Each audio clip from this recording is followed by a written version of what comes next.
बड़ी खबर का अतीक का काफिला झांसी के लिए रवाना हो गया है। एमपी में दाखिल होने से के बाद उसका काफिला शिवपुरी के सुरवैया थाने में रोका गया था। यहां अतीक ने फिर कहा कि सरकार ने कहा था कि मिट्टी में मिला देंगे, लेकिन मिट्टी में मिलाने के बाद भी हम रगड़े जा रखेंगे, मेरा पूरा परिवार बर्बाद हो गया है। सरकार ने कहा मिट्टी में मिला देंगे, ये बातें कही गई है अतीक अहमद की तरफ से। तो एक बार फिर से प्रयागराज अतीक अहमद को लाया जा रहा है साबरमती जेल से। बीते दिन ही वहां पर पुलिस की टीम पहुंची थी, पहले मेडिकल कराया गया, सभी कागजात पूरे करने के बाद अब एक बार फिर से प्रयागराज की कोर्ट में पेशी होने जा रही अतीक अहमद की तमाम सवाल पूछे जा सकते हैं। और वहीं उमेश पाल हत्याकांड से जुड़े शाइस्ता परवीन कहां है, फरार चल रही है, ऐसे तमाम सवाल आज अतीक अहमद से पूछे जा सकते हैं। ये बड़ी खबर आपको बता रहे हैं। एक बार फिर से प्रयागराज की कोर्ट में पेशी। राजस्थान के बिछीवाड़ा में 3 घंटे तक ये काफिला रुका था, अब वहां से आगे बढ़ चुका है। पुलिस वैन खराब होने की वजह से सफर में देरी हुई थी और झांसी से अब रवाना हो चुका ये काफिला।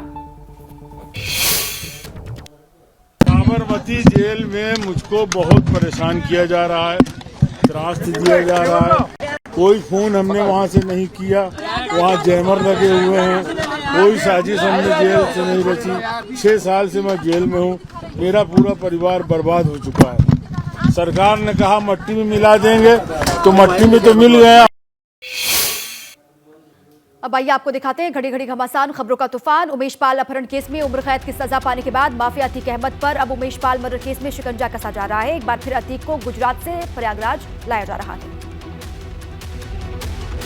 माफिया अतीक अहमद को लेकर यूपी पुलिस दोपहर 2:30 बजे अहमदाबाद की साबरमती जेल से प्रयागराज के लिए रवाना हो गई। अतीक को 16 दिन में दूसरी बार सड़क मार्ग से लाया जा रहा है। इस बार अतीक को उमेश पाल हत्याकांड में पूछताछ के लिए लाया जा रहा है। उस पर हत्याकांड की साजिश रचने का आरोप है। प्रयागराज के लिए साबरमती जेल से बाहर आने के बाद अतीक ने एक बार अपनी हत्या की आशंका जताई। क्या कहेंगे, दोबारा से ले जा रहे हैं? सही नहीं है। मारना अतीक को सड़क मार्ग से लेकर आ रही पुलिस टीम के साथ 2 प्रिजन वैन हैं। टीम में 1 इंस्पेक्टर, 30 कांस्टेबल शामिल हैं। इसके अलावा सिविल ड्रेस में भी कुछ पुलिस जवान हैं जो सुरक्षा के लिए अतीक के काफिले के साथ चल रहे हैं। इससे पहले 26 मार्च को भी यूपी पुलिस अतीक को प्रयागराज लाई थी। तब उमेश पाल अपहरण केस में अतीक की कोर्ट में पेशी हुई थी। इसमें उसे उम्र कैद की सजा सुनाई गई थी। इसके बाद अतीक को वापस साबरमती जेल लाया गया था। माफिया अतीक अहमद 2019 से अहमदाबाद की साबरमती जेल में बंद है। अतीक एंड फैमिली की मुश्किलें कम होने का नाम नहीं ले रही हैं। प्रयागराज पुलिस ने माफिया अतीक अहमद और उसके बेटे अली के खिलाफ धूमनगंज थाना में और एक मुकदमा दर्ज किया है। इसी सीसीटीवी फुटेज के आधार पर पुलिस ने अतीक, उसके बेटे अली और 13 लोगों के खिलाफ मुकदमा दर्ज किया है। पूरा मामला 14 अप्रैल 2019 का है। आरोप है कि अतीक अहमद का बेटा अली अहमद और खास गुर्गा असद कालिया कई गाड़ियों पर सवार होकर साबिर के घर पहुंचे। सभी के पास असले थे। इन लोगों ने फोन पर जेल में बंद अतीक अहमद से बात कराई। अतीक अहमद के खिलाफ चल रहे मुकदमों की पैरवी बंद करने की धमकी दी। इसके अलावा 1 करोड़ रुपए की रंगदारी भी मांगी गई। वीडियो में साफ साफ दिख रहा है कि साबिर के घर पथराव भी किया गया। 2019 में हुए इस मामले के 3 सालों के बाद साबिर ने अब FIR दर्ज कराई है। बता दें कि अतीक का बेटा अली अहमद प्रयागराज की नैनी सेंट्रल जेल में बंद है। दरअसल 28 मार्च को पूर्व विधायक राजू पाल हत्याकांड के मामले के प्रमुख गवाह रहे उमेश पाल के अपहरण के करीब 17 साल पुराने मामले में माफिया अतीक अहमद को सश्रम आजीवन कारावास और 1 लाख रुपए जुर्माने की सजा सुनाई थी। उसी उमेश पाल और उसके 2 गनर्स को इसी साल 24 फरवरी को प्रयागराज की सड़कों पर सरेआम गोली मार दी गई थी। इस मामले में भी अतीक, उसके बेटे, पत्नी और अन्य के खिलाफ मुकदमा दर्ज किया गया था। अतीक अहमद के खिलाफ 100 से ज्यादा मुकदमे दर्ज हैं। निकाय चुनाव से पहले चुनाव आयोग की तरफ से राज्य स्तरीय पार्टी का दर्जा खत्म कर दिए जाने के बाद जयंत चौधरी RLD के सामने जल्द होने वाले निकाय चुनाव से पहले बड़ा संकट खड़ा हो गया। राज्य स्तरीय पार्टी का दर्जा खत्म होने से RLD का चुनाव निशान हैंडपंप अब पार्टी का आधिकारिक सिंबल नहीं रह गया है। इसका मतलब ये है कि अब रालोद को अपने प्रत्याशियों के लिए हैंडपंप निशान की मांग करनी होगी और जहां रालोद चुनाव नहीं लड़ेगी वहां पर किसी और प्रत्याशी को हैंडपंप निशान दे दिया जाएगा। लेकिन हैंडपंप पर रालोद की दावेदारी बरकरार है और पार्टी ने इसके लिए आयोग को चिट्ठी भेजी है। टेक्निकली ऐसा नहीं है, सीट आरक्षित जो सिंबल आप आरक्षित होता है तो हमने EC को चिट्ठी गई है हमारी तरफ से कि वो सिंबल हमें आरक्षित है और वो चुनाव आयोग हमें ही आरक्षित करेगा। जयंत चौधरी ने ABP गंगा से बातचीत में चुनाव आयोग के फैसले पर ही सवाल उठाते हुए कहा कि निकाय चुनाव से ठीक पहले चुनाव आयोग को रालोद का दर्जा खत्म करने का फैसला क्यों लेना पड़ा। इस तरह से इस समय पे ये फैसला लिया है तो एक शंका लोगों के मन में बनती है कि ये टाइमिंग क्यों। यही फैसला आप इस प्रक्रिया के बाद ले लेते तो समय भी मिलता सब। हालांकि रालोद की तरफ से चुनाव आयोग को लेकर कानूनी मंथन शुरू हो चुका है, लेकिन निकाय चुनाव से पहले राज्य स्तरीय पार्टी का दर्जा खत्म होने से 9 विधायकों और 1 राज्यसभा सांसद वाली रालोद के सामने अब पहचान बचाने की मुश्किल आ गई है। देखिए, भाजपा में तो टिकट पाने वालों की लाइन लगी हुई है, लेकिन दूसरी पार्टियों का क्या हाल है, देखिए इस रिपोर्ट। सबसे पहले लखनऊ में विक्रमादित्य मार्ग पर बने समाजवादी पार्टी का नजारा देखिए। भीतर अखिलेश यादव मेयर के टिकट के लिए नामों पर मंथन कर रहे हैं और बाहर टिकटार्थियों की भीड़ लगी है। निकाय चुनाव में सपा का टिकट चाहने वालों की कतार सिर्फ सपा कार्यालय और प्रदेश अध्यक्ष के आवास पर ही नहीं लग रही, बल्कि बड़ी संख्या में टिकटार्थी सपा के राष्ट्रीय महासचिव शिवपाल यादव के कार्यालय पर भी पहुंच रहे हैं। इसमें बड़ी संख्या उन लोगों की है जो प्रसपा के समय शिवपाल यादव के साथ रहे हैं। यहाँ पर जो लोग आ रहे हैं वो मुख्य रूप से ऐसे लोग हैं जो प्रसपा जिस समय हुआ करती थी, शिवपाल यादव अध्यक्ष थे, उस समय शिवपाल यादव के साथ में जुड़े थे। लखनऊ में कांग्रेस के प्रदेश कार्यालय प्रदेश अध्यक्ष बिजलाल खाबरी अपने प्रांतीय अध्यक्ष नसीमुद्दीन सिद्दीकी और नकुल दुबे के साथ कई प्रकोष्ठों की मीटिंग की, लेकिन यहाँ न कार्यकर्ता नजर आ रहे हैं और न ही टिकटार्थी। उत्तर प्रदेश कांग्रेस कमेटी का हाल बहुत अच्छा नहीं नजर आ रहा है। यहाँ पर टिकट मांगने वालों की संख्या ना के बराबर है। बहुजन समाज पार्टी के प्रदेश मुख्यालय की स्थिति तो कांग्रेस कार्यालय से भी खराब है। बसपा कार्यालय में न कोई नेता दिख रहा है, न कोई कार्यकर्ता। टिकटार्थी दिखना तो दूर की बात है। बसपा सुप्रीमो मायावती निकाय चुनाव में भले ही जीत का दम भर रही हों, लेकिन उनके पार्टी मुख्यालय की हालत अच्छी नहीं दिख रही। पार्टी मुख्यालय में न कोई नेता है, न कार्यकर्ता है। मंगलवार को निकाय चुनाव में पहले चरण के नामांकन दाखिल करने की शुरुआत हुई। राजधानी लखनऊ में भी पहले चरण में ही चुनाव होना है, लेकिन अभी तक किसी भी दल ने महापौर पद के प्रत्याशी की घोषणा नहीं की है। वहीं निकाय चुनाव में मुस्लिम वोटरों को साधने के लिए पश्चिमी यूपी में बहुजन समाज पार्टी ने महापौर सीट पर बड़ा फैसला लिया है। मायावती की बसपा ने सहारनपुर नगर निगम चुनाव में पार्टी की तरफ से मेयर पद के लिए इमरान मसूद के परिवार से आने वाली खदीजा मसूद को टिकट दिया है। सहारनपुर में बसपा के उत्तराखंड कोऑर्डिनेटर शमसुद्दीन रायनी ने इमरान के भाई की पत्नी खदीजा की उम्मीदवारी का ऐलान किया।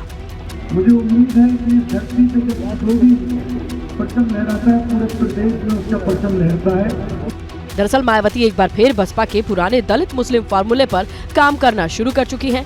इस रणनीति के तहत पश्चिमी यूपी में मुस्लिम बाहुल्य सहारनपुर के मेयर पद के लिए इमरान मसूद के परिवार के सदस्य को चुना गया है, जिसकी बदौलत दलितों के साथ मुस्लिम वोटर्स को भी बसपा के साथ लाने के लिए लामबंद किया जा सके।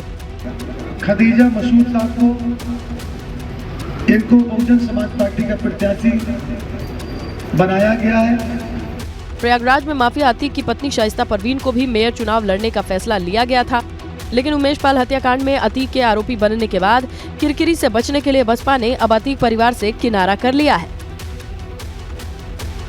बसपा आज निकाय चुनाव की पहली लिस्ट जारी करेगी। इससे पहले रात में डिप्टी सीएम ब्रजेश पाठक से ओम प्रकाश राजभर की मुलाकात हुई है।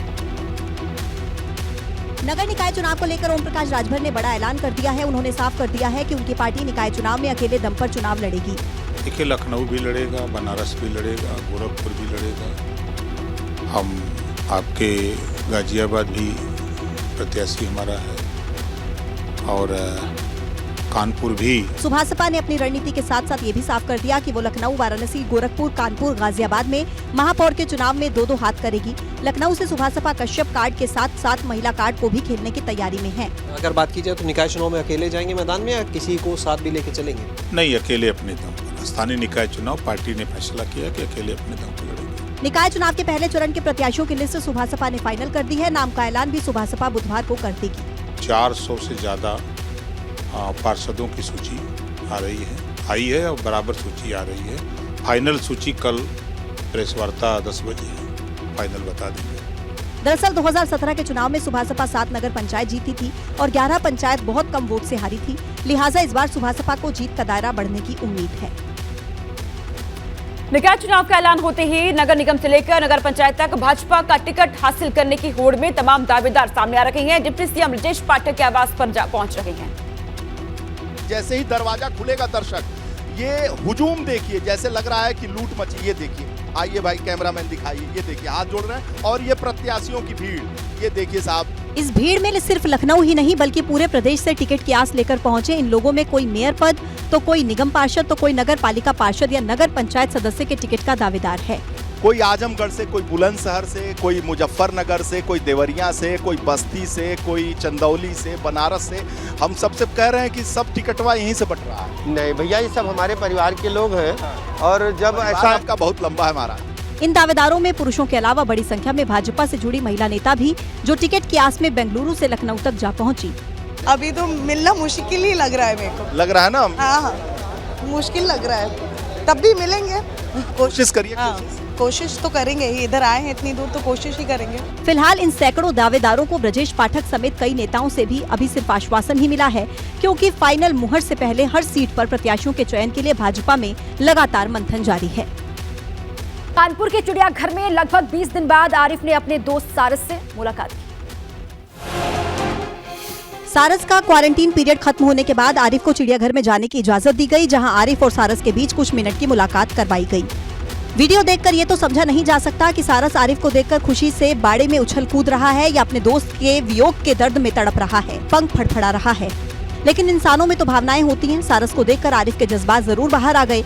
आरिफ सारस को देखकर भावुक हो गया और सारस बाड़े से अपनी गर्दन और चोंच निकालते हुए पंखों को फड़फड़ाने लगा, जिसके बाद वहां के वन कर्मचारियों ने आरिफ से कहा कि अब चलिए, नहीं तो उसको चोट लग जाएगी। जाते जाते आरिफ ने सारस से ये भी कहा कि वो बहुत जल्द ही सारस से मिलने दोबारा आएंगे। कानपुर से सपा विधायक अमिताभ वाजपेयी के मुताबिक इस मुलाकात के दौरान आरिफ और खुद उनकी आंखें झलक गयी। हम लोगों की भी आंखें छलक आईं जिस प्रकार से उस पक्षी ने आरिफ को देखते ही अपनी गर्दन को हिलाना, चोंच को निकालना शुरू किया। सोमवार को आरिफ ने सपा अध्यक्ष अखिलेश यादव से मुलाकात की थी। अखिलेश यादव ने ट्वीट के जरिए यूपी सरकार से आग्रह किया कि वो सारस को आजाद कर दें। क्वारंटीन पीरियड खत्म होने के बाद भी चिड़ियाघर प्रशासन अभी सारस को बाड़े में ही रखेगा और उसके हाव भाव की निगरानी करेगा।